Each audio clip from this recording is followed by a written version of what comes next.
അമേരിക്കയിൽ വെച്ചിട്ട് ഒരു കക്ഷി ഭാവനയുടെയും റിമി ടോമിയുടെയും നിങ്ങൾക്ക് നേരെ തോക്ക് ചൂണ്ടി നിങ്ങൾ പൊട്ടി അങ്ങ് ചിരിച്ച് വന്ന ക്രിമിനലിനുണ്ടാകുന്ന ഒരു മാനസികാവസ്ഥ കേട്ടോ. ഞങ്ങള് US-ലൊക്കെ 1 month ഷോ പോകുമ്പോ ചിലപ്പോ ഒരു സ്റ്റേറ്റ് വേറൊരു സ്റ്റേറ്റിൽ നമ്മൾ ബസ്സിലായിരിക്കും, ഫുൾ ടീം ഉണ്ടാവുമല്ലോ.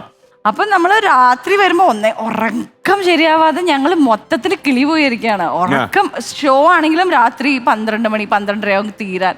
അത് കഴിഞ്ഞ് ചിലപ്പോൾ നമ്മൾ ബസ്സിൽ കയറിയിരുന്ന പിറ്റേ ദിവസം ചിലപ്പോൾ ഉച്ചയൊക്കെ നമ്മൾ എത്തുക. അപ്പോൾ ഉറക്കം ശരിയാവുന്നില്ല.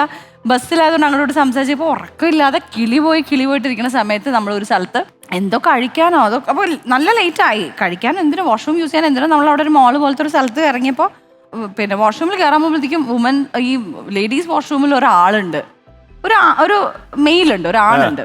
അപ്പം ഞങ്ങൾ നിന്നപ്പോഴത്തേക്കും അപ്പോഴത്തേക്കും ഉള്ള വേറെ 2-3 ആർട്ടിസ്റ്റുകൾ വന്നിട്ട് ഇവിടെ എന്താ പിന്നെ കം ഔട്ട് എന്നൊക്കെ പറഞ്ഞിങ്ങനെ പറഞ്ഞുകൊണ്ടിരിക്കുമ്പോഴത്തേക്കും ഇയാൾക്ക് എന്തോ ദേഷ്യം. തോക്കെടുത്തൊന്നുമില്ല, തോക്കുണ്ടോന്നല്ല എനിക്കറിയില്ല കേട്ടോ. അത് വെറുതെ ആ ഒരു ആക്ഷൻ കാണിച്ചു, വെറുതെ കാണിച്ചോളൂ. കാണിച്ചപ്പോഴത്തേക്കും ഉണ്ടാവും, പറയാൻ പറ്റില്ല, പക്ഷെ ഉണ്ടെന്ന് എനിക്ക് തോന്നുന്നു. അതെ. അപ്പൊ എന്നിട്ട് ആള് അങ്ങനെ കാണിച്ചത് നമ്മൾ സൈലന്റ് ആയി പോയി. ഞാനും റിമിയും കൂടി ചിരിക്കാൻ തുടങ്ങി. ശരിക്കും പറഞ്ഞാൽ ഞങ്ങൾക്ക് അറിഞ്ഞോളൂ, ഞങ്ങള് ആ സമയത്ത് ഉറക്കവും ഇല്ല, കിളി പോയിരിക്കുന്ന ഒരു അവസ്ഥ. ഒരു പരിധി വിട്ട റിമിയുടെ എടുത്തു പൊക്കിയെന്ന്. ഞങ്ങള് രാത്രി ഒരു സ്ഥലത്ത് കയറി വന്നപ്പോ ഞങ്ങൾ അവിടെ നിന്ന് ഞങ്ങൾ വെടി വെച്ച് മരിച്ചു വീഴാൻ പോകുന്നൊക്കെ ആലോചിച്ചിട്ട് നിങ്ങൾ പൊട്ടിച്ചിരിച്ചപ്പോ അവര് പ്രത്യേകിച്ച് തെറ്റിദ്ധരിക്കുമല്ലോ, ഒരു കളിയാക്കിയാന്ന് വിചാരിച്ചു. അപ്പൊ അങ്ങനെ ഇവിടെ ഞങ്ങളുടെ ഒരു കാണിച്ചോണ്ടിരിക്കുക.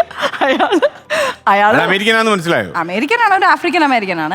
അപ്പോഴത്തേക്ക് അയാള് പിന്നെ തിരിഞ്ഞു നോക്കാനൊന്നും പോലും അയാൾക്ക് തോന്നുന്നു എന്ത് ഭ്രാന്തികളാണല്ലോ ഈശ്വരം. ഞാനും ഇങ്ങനെ ചിരി തുടങ്ങി, പിന്നെ നിർത്താൻ പറ്റുന്നില്ല. വന്ന ആൾക്കാർ ദൈവമേ എന്താ ഇത്. ഈ ഭാവനയ്ക്ക് ഈ സാഹസികമായ രംഗങ്ങൾ, അതായത് സ്റ്റണ്ട് സിനിമകളിലൊക്കെ അഭിനയിക്കാൻ താല്പര്യമുണ്ടോ? കാരണം നമ്മുടെ വിജയ് നിർമ്മലയൊക്കെ കൊണ്ട് അഭിനയിച്ച സിനിമകളുണ്ടല്ലോ, അതുപോലുള്ള സിനിമകളിൽ നിന്നിപ്പോ മലയാളത്തിൽ വരുന്നില്ല. നമുക്ക് വലിയ നഷ്ടബോധമാണ് നമുക്കൊക്കെ. ഞാൻ ആക്ഷൻ മൂവി ആയിട്ട് ചെയ്തിട്ടില്ല, പക്ഷെ ഞാൻ ഇപ്പൊ കഴിഞ്ഞ വർഷം കന്നഡയിൽ ചെയ്തൊരു ഫിലിം കേസ് ഓഫ് കൊണ്ടാന എന്ന് പറഞ്ഞിട്ട് ഞാൻ police officer. Case of Kondana എന്ന സ്ഥലമാണ്. അപ്പൊ അതിൽ ഞാൻ ഇൻവെസ്റ്റിഗേഷൻ ഓഫീസറാ. അപ്പൊ അതില് ക്ലൈമാക്സിൽ എന്റെ ചെറുതായിട്ട് കുറച്ച് ഫൈറ്റ് ഉണ്ട്.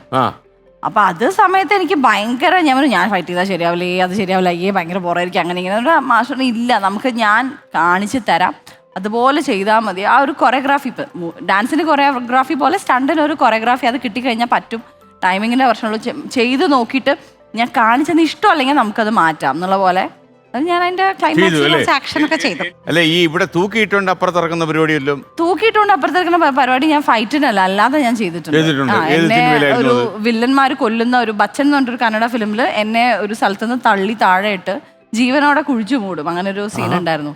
അയ്യോ, അതൊരു 4-5 ദിവസം ഞങ്ങൾ ബെല്ലാരി എന്നുള്ള സ്ഥലത്ത്, എൻ്റെ അമ്മ എനിക്കത് ആലോചിക്കാൻ വയ്യ, കഷ്ടപ്പെടുവായിരുന്നു. അവസാനം അതില് ഈ റോപ്പിട്ടിട്ടല്ലേ വീഴ്ത്തുന്ന, വീണ് അവസാനം ഞാൻ എന്നെ ഒന്ന് പെട്ടെന്ന് കൊല്ലുവോ പ്ലീസ് എന്നായിപ്പോയി. കാരണം മടുത്തു, വയ്യാതായിപ്പോയി. റോപ്പിൽ കയറ്റുന്നു ഇടുന്നു. റീടേക്കിന് പല ആംഗിൾ. കാരണം അത് കാരണമാണ് പിന്നെ ഹീറോ റിവെഞ്ച് എടുക്കുന്നത്. അപ്പൊ ഇത് ഭയങ്കരമായിട്ട് അവർ ഷൂട്ട് ചെയ്യും. അവസാനം സത്യം പറയുകയാണെങ്കിൽ വില്ലനായിട്ട് അഭിനയിക്കുന്ന ഗജനി മൂവിയിൽ അഭിനയിച്ച വില്ലനാണ്. ആള് തന്നെ പറഞ്ഞു ഡയറക്ടറിൻ്റെ അടുത്ത്, പാവം ഞാൻ ഷൂട്ട് ചെയ്ത് കൊന്നോളാം, എന്താ കടന്ന് കാണിച്ചുകൊണ്ടിരിക്കുന്നത്, നിങ്ങൾ എന്തിനിങ്ങനെ കൊല്ലുന്നു, ഞാൻ ഷൂട്ട് ചെയ്തോളാം, ഞാൻ എന്നെ ഒന്ന് ഷൂട്ട് ചെയ്ത് കൊല്ലോ പ്ലീസ്, എനിക്ക് വയ്യ, എന്നെ പിന്നെ മണ്ണൊക്കെ മേത്തിടുന്നത്. അങ്ങനെ വിജയ നിർമ്മലയുടെ കുറവ് അനുഭവപ്പെടത്തില്ല മലയാളത്തിൽ വീട്ടിൽ വന്നാൽ അല്ലേ?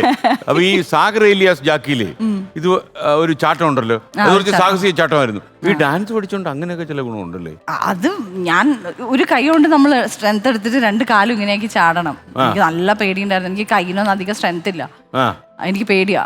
ഇങ്ങനെ ഒരു സ്റ്റെയർ കേസിന്റെ ഇവിടുന്ന് അങ്ങോട്ട് ചാടണം എന്നൊരു താഴെ കുറച്ച് ഇതിൽ നമുക്ക് ഒരു ബെഡ് ഇട്ടുണ്ടായിരുന്നു.